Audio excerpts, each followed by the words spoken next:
القصص بما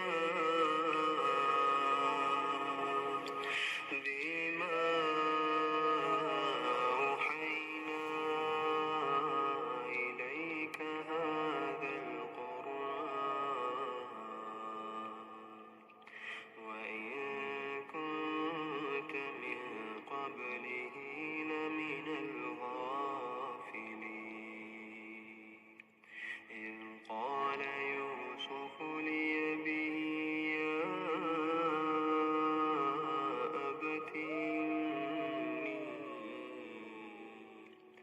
يا أبت إني رأيت 11 كوكبا والشمس والقمر رأيتهم لي ساجدين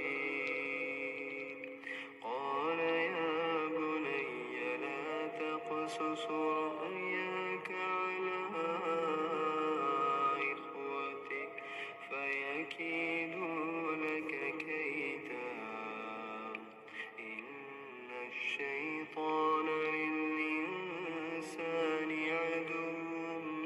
مبين وكذلك يجتبيك ربك ويعلمك من تأويل الأحاديث ويتم نعمته عليك وعلى آل يعقوب كما أتمها على أبويك من قبل إبراهيم وإسحاق إن ربك عليم حكيم لقد كان في يوسف وإخوته آيات للسائلين إذ قالوا ليوسف وأخوه أحب إلى أبينا منا ونحن عصبة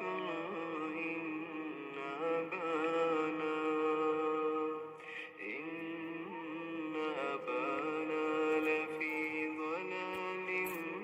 مبين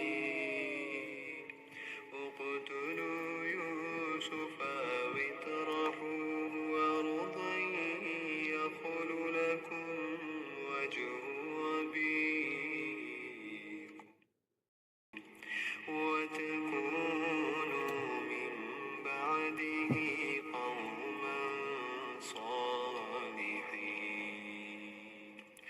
قال قائل منهم لا تقتلوا يوسف وألقوه في غيابة الجب يلتقطه بعض السيارة إن كنتم فاعلين قالوا يا أبانا ما لك لا تأمنا على يوسف وإنا له لناصحون أرسله معنا غدا يرتع ويلعب وإنا له لحافظون قال إني ليحزنني أن تذهبوا به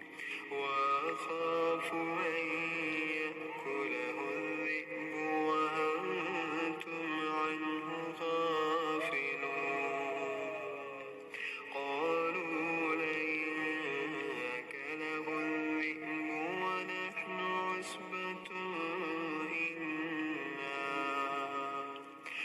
عصبة إنا إذا لخاسرون فلما ذهبوا به وأجمعوا أن يجعلوه في غيابة الجب وأوحينا إليه لتنبئنهم بأمرهم هذا وهم لا يشعرون وجاءوا أباهم عشاء يبكون قالوا يا أبانا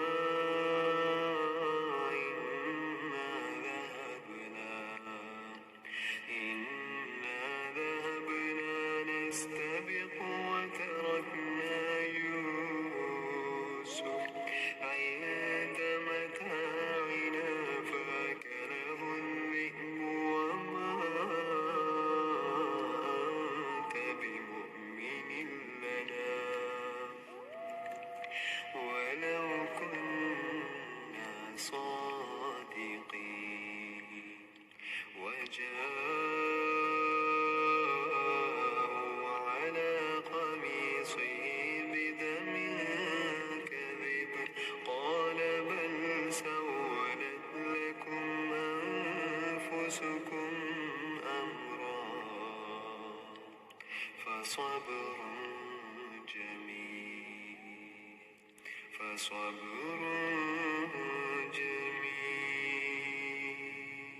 والله المستعان على ما تصفون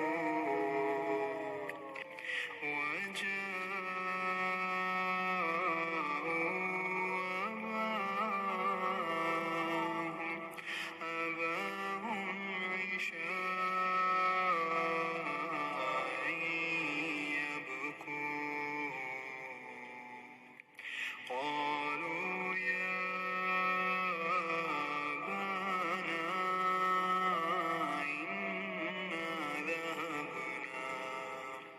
إنا ذهبنا نستبق وتركنا يوسف عند متاعنا فأكله الذئب وما أنت بمؤمن لنا ولو كنا صادقين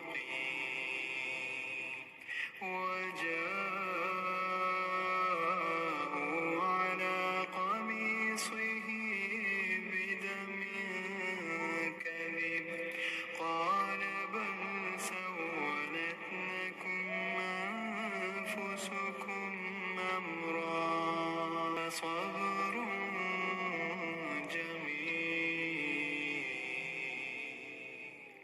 فصبر جميل والله المستعان على ما تصفون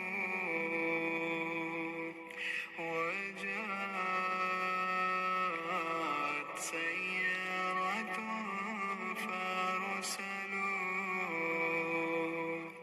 فأرسلوا واردهم فأدلى دلوه قال يا بشرى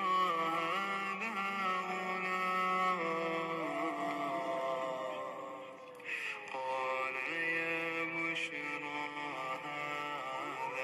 غلام وأسروه بضاعة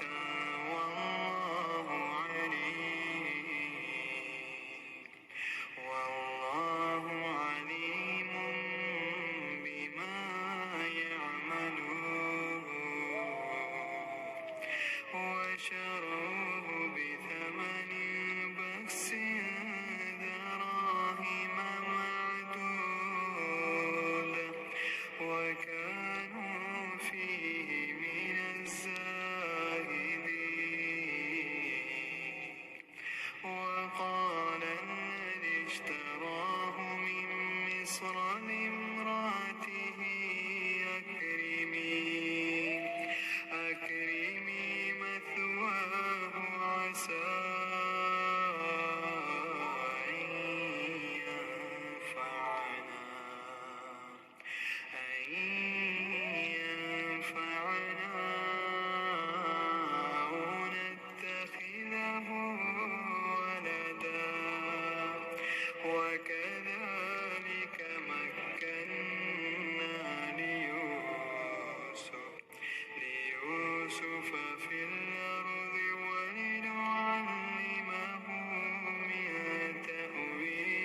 ولقد همت به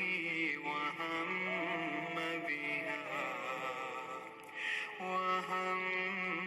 بها لولا برهان ربه كذلك لنصرف عنه السوء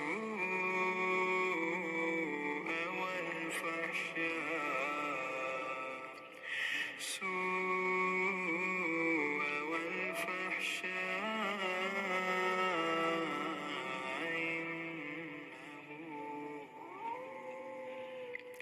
إنه من عبادنا المخلصين واستبق الباب وقدت قميصه من دبر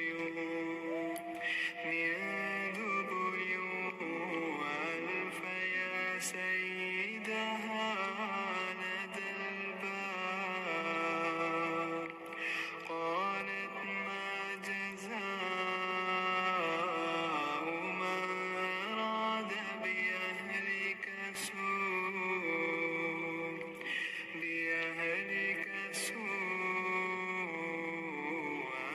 إلا أن يسجن أو عذاب أليم قال هي راودتني عن نفسي وشهد شاهد من أهلها إن كان قميصه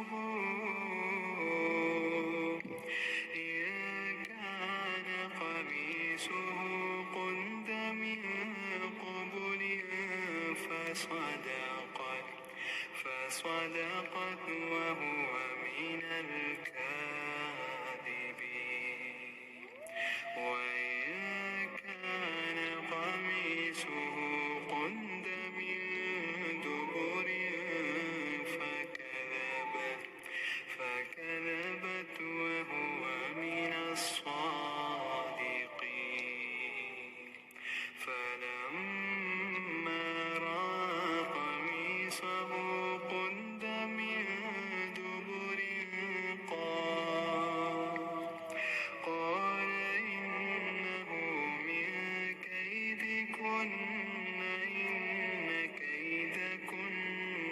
عظيم يوسف أعرض عن هذا واستغفري لذنبك إنك كنت من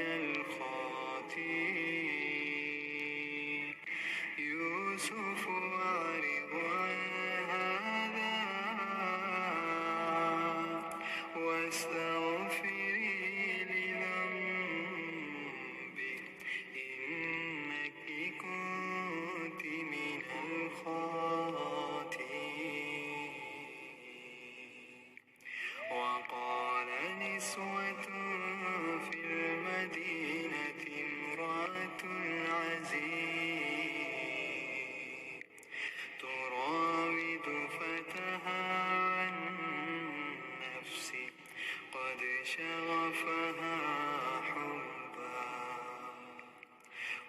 شغفها حبا إنا لنراها في ضلال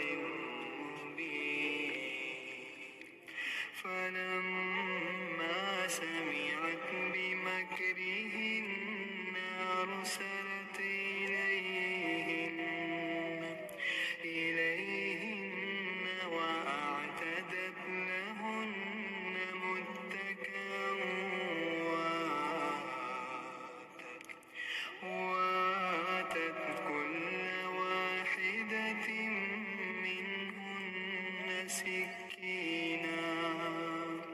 وقالت اخرج عليهن فلما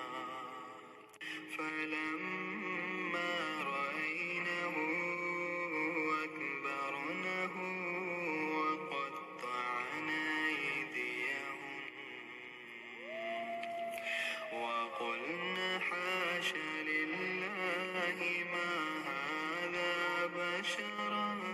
إن هذا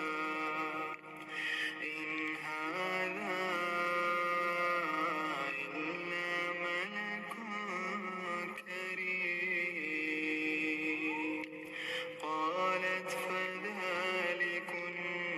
الذي لمتنني فيه ولقد راودته عن نفسه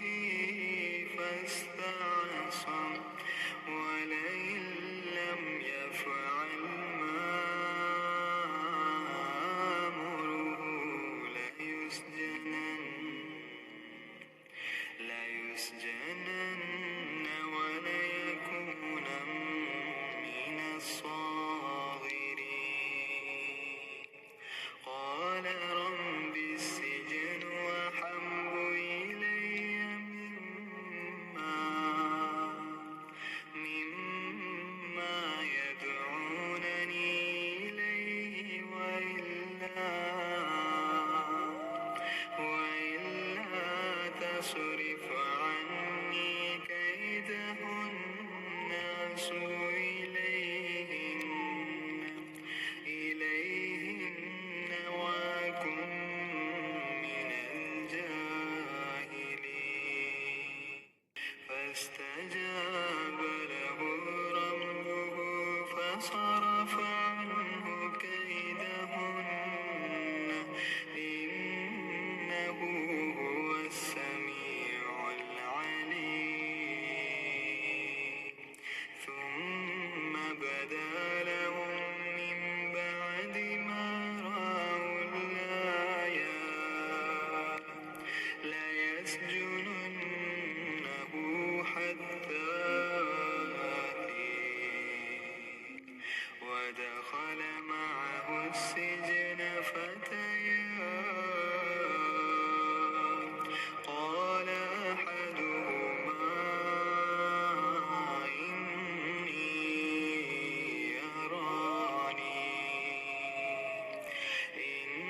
إني أراني أعصر خمرا. وقال الآخر إني أراني أحمل فوق رأسي خبزا تأكل الطير منه نبئنا بتأويله